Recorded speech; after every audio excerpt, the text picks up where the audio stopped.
শালিক পাখির বাচ্চার খাবারের মধ্যে নাম্বার 2 হলো পোকামাকড়। আপনার যদি গ্রামে বসবাস হয় তাহলে এটা আপনার জন্য একটা বিশাল সুবিধা, কারণ গ্রামের আশেপাশে ছোট পোকামাকড় পাওয়া অনেক সহজ।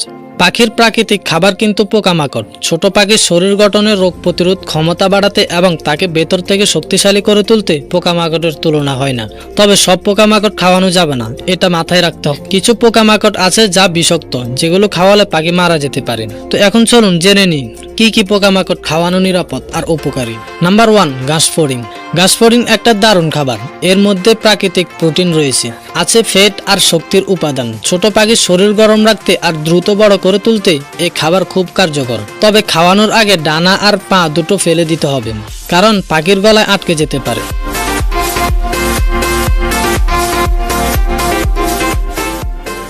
নাম্বার 2, কালো পিঁপড়ে। সাধারণ পিঁপড়ে খাওয়াবেন না, শুধু কালো পিঁপড়ে। লাল বা বড় আকারের পিঁপড়েগুলো অনেক সময় কামড় দেয় বা বিষাক্ত হতে পারে। কালো পিঁপড়ে পাখির হজম শক্তি বাড়াতে সাহায্য করে। নাম্বার 3, ফড়িং।